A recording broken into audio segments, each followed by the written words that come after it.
আজকের দিনটা ছিল শনিবার, হ্যাঁ মা মনসার পুজো। তাই সকাল সকাল স্নান করে শাড়ি পরে রেডি হয়ে গেছিলাম। কেমন লাগছিল তোমরা অবশ্যই জানিও।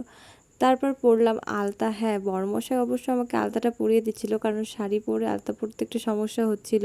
এই ছিল আলতা পরার পর আমার পায়ের সৌন্দর্যটা। তারপর পুজোর জন্য যা যা লাগে আমি সব কিছু এটা গুছিয়ে নিয়েছিলাম। আর এই ছিল বোনদের পুজোর জিনিসপত্র, তারা গুছিয়ে উঠতে পারছিল না, তাই আমি তাদেরগুলোও একটু গুছিয়ে দিয়েছিলাম। আমরা মোট 4 জনে যাচ্ছিলাম পুজো দিতে, তার ফাঁকে আবার ঘর থেকে বেরোনোর আগে একটু ছবিও তুলে নিলাম। কেমন লাগছিল অবশ্যই অবশ্যই তোমরা কমেন্ট করে জানিও। এই বেরোলাম আমরা ঘর থেকে পুজো দেওয়ার জন্য। আমি একা নই, আমার সঙ্গে আরও অনেকেই ছিল, সবাইকেই তোমরা দেখতে পাবে।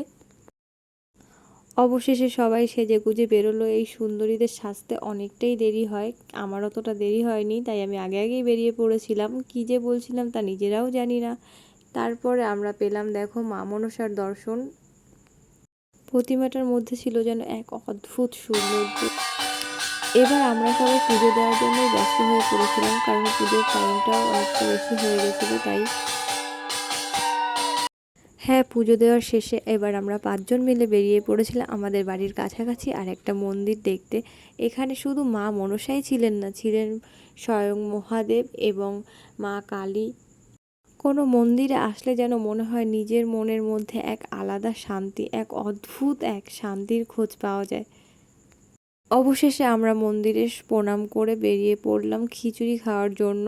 এই আমরা দাঁড়িয়ে আছি খিচুড়ি খেতে ফাঁকা থালা নিয়ে, কিন্তু খিচুড়ি কিছুতেই আমাদের কাছে আসছে না। তাই এদিক ওইদিক মানুষজনকে আমরা দেখছিলাম যে তারা কে কী করছে। আর নিজেদের মধ্যে গল্প করতে করতেই হঠাৎ চলে আসলো খিচুড়ি। পুজোর প্রসাদের খিচুড়িটা খেতে ছিল অনেক সুন্দর।